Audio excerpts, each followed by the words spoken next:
Welcome to Staffworks Explained. In this video, we'll be talking about Rironi Mau Summit progress so far, where we say that Kenya's most important road project is finally moving, but questions still follow the billions behind it. For decades, the Rironi Nakuru Mau Summit Highway has represented one of the Kenya's biggest infrastructure contradictions. It is among the country's most economically critical transport corridors, yet also one of the most dangerous, congested, and politically delayed roads. Every festive season, the corridor becomes a national conversation. Kilometers of traffic, fatal accidents, hour-long gridlocks, stalled trucks, missed deliveries, and exhausted travelers crawling between Nairobi and Western Kenya. For years, government promised expansion. For years, studies were commissioned. For years, proposals collapsed under financing disputes, procurement battles, and political transitions. Now, after repeated false starts, construction is finally visible on the ground. Earth movers are active. Sections are under expansion. Interchanges are taking shape. Contractors have mobilized, and President William Ruto now has publicly declared that major sections will be completed ahead of earlier timelines, with the Rironi-Naivasha segment expected by August 2026 and the broader corridor targeted for April 2027. We'll wait to see whether these can be realized given the circumstances that are surrounding this project. But beneath the optimism, major questions still surround the project. Is construction progressing as fast as the government claims? Why did the contract structure become controversial? Why was the project split between Chinese contractors?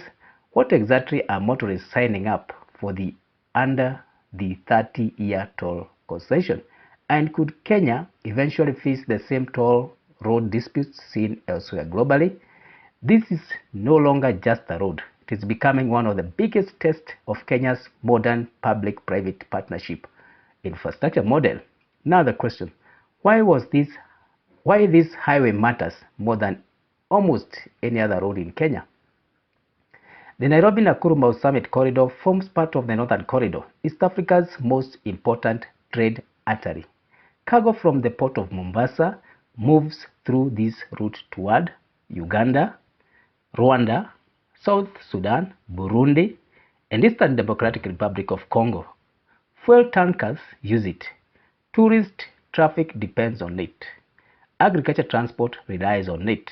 Manufacturers cannot function efficiently without this road. Yet, the road was never designed for today's freight volumes. Heavy commercial trucks now dominate sections originally built decades ago for far lighter traffic loads. Urban growth around towns such as Naivasha, Gilgil, and Nakuru City has worsened bottlenecks. Accident rates have remained persistently high, particularly around steep escarpment sections and overtaking zones. The economic consequences are huge: rising logistics cost, delayed cargo, fuel inefficiencies, slower trade movement, vehicle wear, as well as high commodity prices across the region. Successive governments acknowledged the problem, but financing remained the biggest obstacle. Now let's look at the PPP structure that changed everything. Unable to comfortably finance another mega highway through sovereign borrowing, Kenya shifted toward a public-private partnership structure. Project adopted a design, build, finance, operate, maintain, and transfer model, commonly abbreviated as DBFMFOMT. In practical terms, this means the private consortium designs the highway, financing construction, operates tolling, maintains the road, and eventually transfers back to government ownership after 30 years. 2 years of construction and 20 years of operation. The structure dramatically reduces immediate constraint on Kenya's debt position because the government avoids upfront full sovereign financing. But it also transfers enormous long-term commercial power to the private concessionaires. And that's where the controversy starts. Why did Kenya split the project between two Chinese constructions? China Road and Bridge Corporation, and Shandong High-Speed Road and Bridge International. One of the least publicly understood aspects of the project is why the government divided the project between the two Chinese giants. The answer lies partly in Chinese state financing regulations. Reports indicate that the total project cost had risen to add between 180 billion Kenya shillings and 200 billion Kenya shillings, and that's the same amount that the French company was charging. The cost.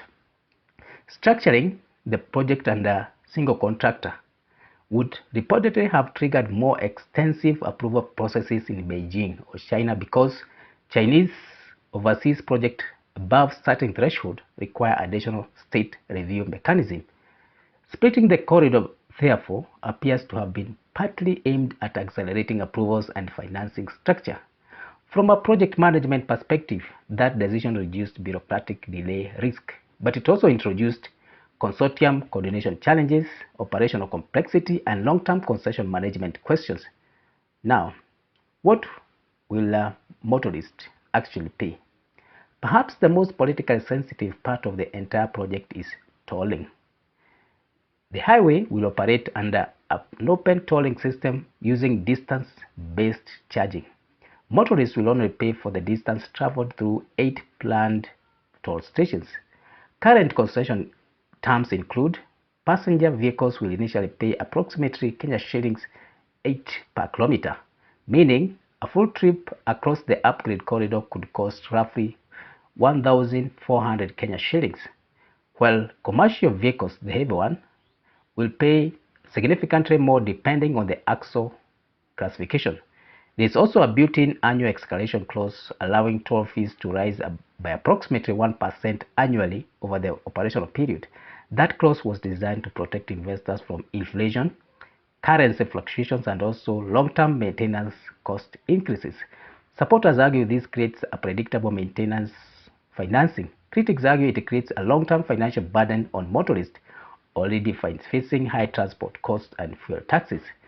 Now, the clause that government is quietly proud of. One area where the government insists this deal improved on earlier failed negotiations is risk sharing. Unlike the collapsed French toll road proposal years earlier, the current arrangement reportedly does not include direct government revenue guarantees if traffic volumes underperform. That matters enormously. Under the many global toll road concessions, governments are sometimes forced to compensate private investors when traffic forecasts fail. Kenya says this deal avoids that trap. Instead, the Chinese consortium reportedly carries full traffic and commercial risk. If motorists avoid the road, the investors absorb the losses.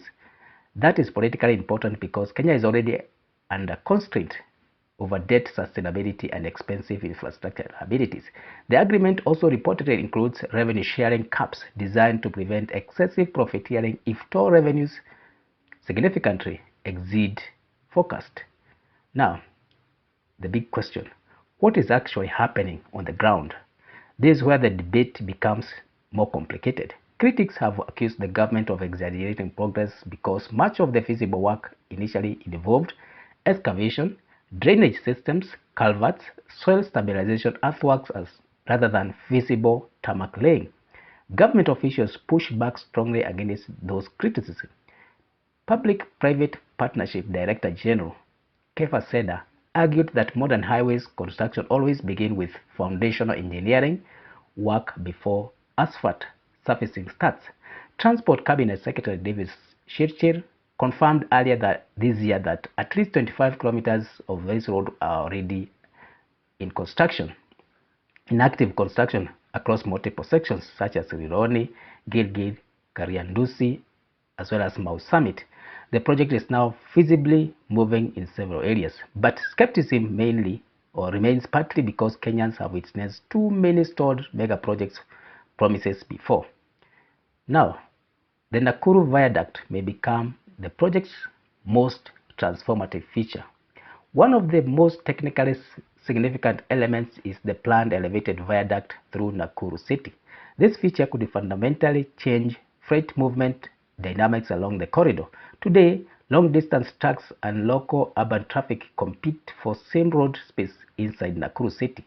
The viaduct aims to separate transit freight from municipal traffic, allowing cargo movement to bypass city congestion entirely. If implemented effectively, it could dramatically reduce travel time variability, fuel inefficiencies, as well as urban traffic paralysis.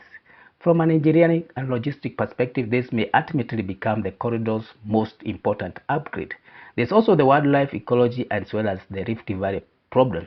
The highway also cuts through environmentally sensitive Rift Valley ecosystems near Lake Naivasha, Lake Elementaita conservancies, which are many in that area, as well as the wildlife migration zones. Environmental impact assessment therefore forced inclusion of wildlife underpasses, reinforced eco-fencing, water runoff controls, and sediment management systems. These features are expensive but increasingly unavoidable in modern infrastructure corridors crossing ecologically sensitive landscapes. Without them, accidents risk involving wildlife would likely rise sharply. Now, another factor, which is National Social Security Fund factor. Another politically sensitive aspect is the role of National Social Security Fund, NSSF. The fund reportedly injected Kenya shillings 12 billion into the project structure in exchange for equity participation. Officials project annual returns of roughly 18%, which is a good return. Supporters argue this creates long-term pension value through infrastructure investment. Critics argue pension funds should be extremely cautious about long-duration infrastructure exposure tied to uncertain traffic forecast and toll politics. Globally, toll roads assumption can become dangerously inaccurate if the fuel price rise as it's happening currently. Alternative transport modes emerge, and that's likely to happen. Economic activity is slow, and also public resistance to tolling intensify, and all those things are likely to happen, and they are highly likely. These are highly likely risks. Now, the bigger political reality. The Rironi Mau Summit Highway has become politically symbolic. President Ruto increasingly presents it as evidence that his administration can finally deliver infrastructure project long delayed by previous governments. Critics counter that earlier frameworks already existed before his administration accelerated implementation. That political battle is unlikely to disappear because the corridor affects millions of voters across central, Rift Valley, and Western Kenya. And for ordinary motorists, ideology matters less than simple questions. Will the traffic finally end? In conclusion, we can say that Rironi Mau Summit Highway, which is passing through Nakuru, is no longer just another road expansion project. It is becoming a real-time test of whether Kenya can successfully execute large PPP infrastructure under intense public scrutiny, fiscal pressure, as well as rising commercial expectation. For the first time in years, visible construction activities now exist along the corridor. Deadlines have been publicly announced. Contractors are mobilized. Engineering works are progressing. That alone marks a major shift from decades of stalled promises, but the hardest part of the project may still lie ahead. Maintaining construction pace. We don't have a contract in place. Managing toll politics. Controlling concession risk. Protecting environmental systems, and sustaining public confidence over 30-year commercial life cycle.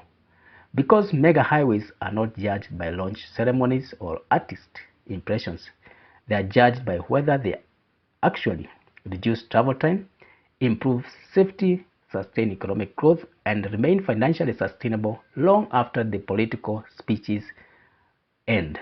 So thank you for reaching this far. If this is your first time here, please consider subscribing to this channel. You can also hit the notification bell so that whenever you upload a new video, notified. You can also give us your thought about this project, the progress, and also whether it will be completed as you have been told in several occasions. So thank you, and let's meet in the next one.